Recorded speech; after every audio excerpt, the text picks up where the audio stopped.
प्रभु तू ही है, यीशु तू ही है। प्रभु तू ही है, यीशु तू ही है। मेरे जीवन का सहारा यीशु तू ही है। प्रभु तू ही है, यीशु तू ही है। मेरे जीवन की ज्योति यीशु तू ही है। प्रभु तू ही है, यीशु तू ही है। जीवन रोटी तू ही, सत्य तू ही है। प्रभु तू ही है, यीशु तू ही है।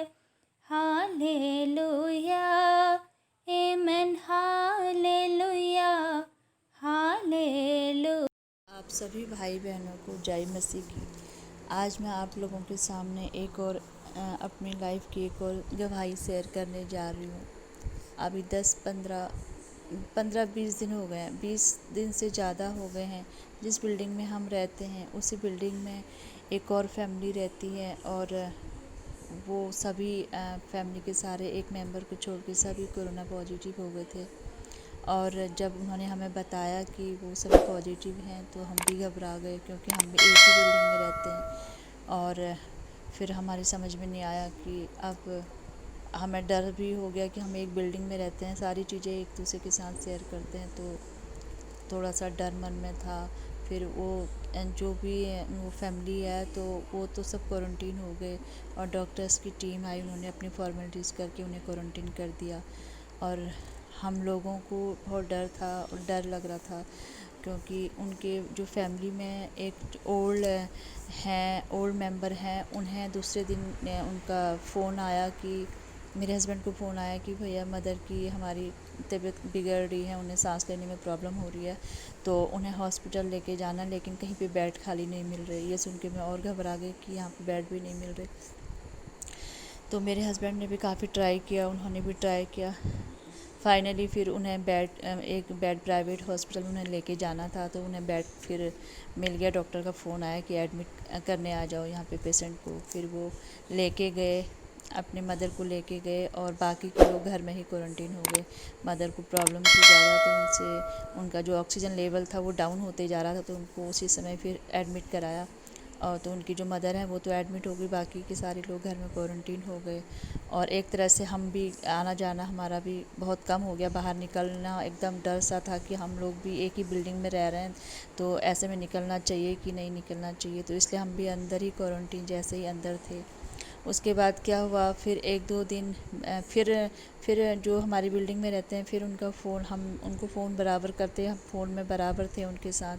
तो उन्होंने कहा कि उनकी मदर की तबीयत अभी बिगड़ रही है, अभी जो ऑक्सीजन लेवल है वो डाउन होते जा रहा है और जो शुगर लेवल है वो बढ़ता जा रहा है, तो इसलिए और ऊपर से उनको निमोनिया भी हो गया है। ये सारी प्रॉब्लम की वजह से उनकी मदर की तबीयत बिगड़ रही थी और हमें भी डर लग रहा था, क्योंकि हम यही सोच रहे थे। फिर उनके लिए भी मैंने ये सिस्टर को प्रेयर के लिए कहा, बल्कि इनकी सारी फैमिली के लिए जो पॉजिटिव हो गई थी, मैंने इन सिस्टर को कहा कि प्रेयर करें दोनों टाइम, और जो घर में है वो भी ठीक हो जाएं, जो उनकी मदर हॉस्पिटल में एडमिट है वो भी ठीक हो जाए वहाँ पे, और फिर घर आएँ अच्छे से। ऐसे करके मैंने खुद भी प्रेयर की दोनों टाइम की, और ये सिस्टर को भी मैंने प्रेयर रिक्वेस्ट भेजी कि वो भी प्रेयर करें इनके लिए और हमारी फैमिली के लिए भी, क्योंकि हम एक ही बिल्डिंग में रह रहे थे।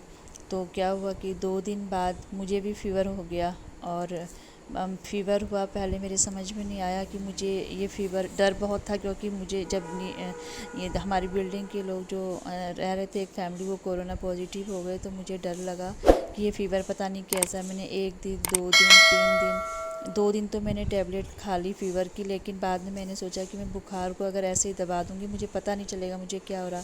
हालांकि मुझे कोरोना के कोई सिम्टम्स नहीं थे, खाली फ़ीवर था और वीकनेस थी और भूख नहीं लग रही थी, जिससे मैं उठ नहीं पा रही थी क्योंकि मेरे अंदर वीकनेस बहुत ज़्यादा हो गई थी। और फ़ीवर मेरे को कम से कम 99 तक ही पहुंच रहा था, आ रहा था जा रहा था, बुखार उतर रहा था चढ़ रहा था, ऐसे करके मैं डरी हुई थी। मुझे लास्टली फाइनली मुझे ये लगा कि शायद हो सकता है एक ही बिल्डिंग में होने की वजह से मुझे भी कहीं वो सिम्टम्स मेरे अंदर भी वो ना हो रहा हो कोरोना करके। पर मैं हिम्मत रखी, मैंने फिर भी मैंने कहा कि ना मैंने टेस्ट करवाना, ना मैंने डॉक्टर के पास जाना, मैं देखती हूँ। मैंने वेट किया और इनको सिस्टर को मैंने प्रेयर के लिए कहा कि वो मेरे लिए प्रेयर करें और जो वो फैमिली पॉजिटिव उनके लिए भी करें। मैंने अपने लिए भी दोनों टाइम प्रेयर की और ख़ुद भी मैंने अपने लिए प्रेयर की कि हे प्रभु यीशु मसीह, तूने मेरी हमेशा सुनी है, हमेशा मेरी प्रार्थनाओं का उत्तर दिया है। आज फिर मुझे अब मेरी प्रार्थना का उत्तर देना और मेरे को जो ये फ़ीवर है घर में ही ठीक हो जाए, ना मुझे हॉस्पिटल में टेस्ट कराने की ज़रूरत पड़े और ना किसी डॉक्टर से कंसल्ट करना पड़े। तो मेरा बुखार फिर ठीक ही नहीं हो रहा था, लगातार वो 8 दिन 10 दिन तक रहा। मैं प्रेयर करवाते जा रही थी लेकिन मेरे अंदर विश्वास था।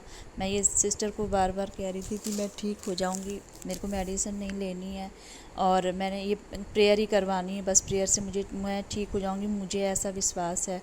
ये मेरे लिए बराबर प्रेयर कर रहे थे और मैं खुद भी कर रही थी जितना मुझसे हो पा रहा था। फाइनली मैं फिर मेरे को फ़ील हुआ कि जैसे कि अब मेरा बुखार कम हो रहा है। फिर उसके बाद बिल्कुल ही बंद हो गया बुखार होना, धीरे धीरे करके मेरी वीकनेस भी ठीक होती जा रही थी और मुझे फिर 10 दिन बाद भूख भी लगने लगी। मैंने वेट भी किया कि मैं देखती हूँ कहीं कोई प्रॉब्लम होगी तो फिर मुझे जाना ही पड़ेगा, दिखाना पड़ेगा। तो ऐसी नौबत ही नहीं आई। मैंने प्रभु यीशु मसीह को से प्रेयर करवाई भी और की भी और मैंने जब मैं ठीक हो गई तो मैंने बहुत बहुत धन्यवाद किया प्रभु यीशु मसीह का कि मुझे ऐसे मौके पे, जबकि सब एक ही बिल्डिंग में सारे कोरोना पॉजिटिव हो गए थे और मैं इतना डरी हुई थी और मैं फिर एकदम ठीक हो गई। बाद में 8-10 दिन बाद तो मैं बिल्कुल ठीक हो गई, ना मुझे फ़ीवर, ना मुझे कोई वीकनेस, ना ही मेरा खाने का जैसे बिल्कुल मन नहीं था, मैं बिल्कुल ही नहीं खा रही थी। फिर मैंने धीरे धीरे करके खाना भी पकड़ा, खाना भी खाने लगी और सारा घर का काम भी किया, बच्चों को भी देखा, सब कुछ किया। और यहाँ से जब ये सिस्टर ने कहा अब आराम है, मैंने इनको फिर धन्यवाद इनको भी बोला और प्रभु यीशु मसीह के लिए भी मैंने बहुत बहुत धन्यवाद कहा कि मैं चंगी हो गई। ये मेरे लिए बहुत बड़ी गवाही है। और फिर मैंने जो मेरी बिल्डिंग में रहता है इनके लिए भी बराबर प्रेयर करवाई और मैं बराबर इनके साथ फ़ोन की टच में थी, या मतलब जो उनके घर में क्वारंटीन थे उनको हम बराबर फ़ोन कर रहे थे कि उनकी हेल्थ कैसी है। अब जो आंटी वहाँ पे जो उनकी मदर एडमिट है उनकी हालत कैसी है। पहले 2-4 दिन उनकी हालत बिगड़ी लेकिन धीरे धीरे करके वो रिकवर हो रहे थे। फिर लास्ट में उनकी जो कोरोना रिपोर्ट है वो नेगेटिव आ गई। जो घर में क्वारंटीन थे उनकी भी नेगेटिव रिपोर्ट आई। मैंने ये सुना, मैं बहुत खुश हुई और परमेश्वर को मैंने बहुत धन्यवाद दिया कि बहुत बड़ी चमत्कार है कि इतनी ओल्ड लेडी वो थी, 70 ईयर ओल्ड थे और वो उनको और पहले भी शुगर की, ब्लड प्रेशर की ऑलरेडी प्रॉब्लम थी उनकी बॉडी में और फिर ऊपर से कोरोना, निमोनिया सब कुछ हो गया। ऐसे में थोड़ा सा रिस्की हो जाता है लेकिन वो अच्छे होके ठीक होके घर आए। उन्होंने घर आते ही मुझे कॉल किया और अपनी सारी हालात बताया कि अब थोड़ा वो बेटर है, खाली वीकनेस है तो धीरे धीरे रिकवर हो जाएंगे करके। तो मुझे बहुत खुशी हुई और मैंने परमेश्वर का बहुत बहुत धन्यवाद किया। परमेश्वर ने बहुत बड़ा चमत्कार एक तरह से हमारे जीवन में किया। जो मेरी बिल्डिंग में, हमारी बिल्डिंग में रहते हैं उनकी लाइफ में भी किया। उन्हें तो पता भी नहीं होगा, हम उनके लिए प्रेयर कर रहे थे, बराबर करवा रहे थे, लेकिन उनकी पूरी फैमिली बिल्कुल फिट फोर है, अब ठीक है, पूरी तरह से नेगेटिव आ गई है सबकी रिपोर्टें। और मैं परमेश्वर का बहुत धन्यवाद करती हूँ कि ये मेरे लिए बहुत बड़ी गवाही है। परमेश्वर पे विश्वास करो, जैसे मेरे जीवन में बार बार परमेश्वर कार्य करता है, इसी तरह आप सभी के जीवन में भी करे। प्रभु यीशु मसीह आपके जीवन में भी ऐसे ही कार्य करें, ऐसे मिरेकल आपके लाइफ में भी आपको देखने को मिले। प्रभु यीशु मसीह का मैं बहुत बहुत धन्यवाद करती हूँ। आप सभी भाई बहनों को जय मसीह की आमीन।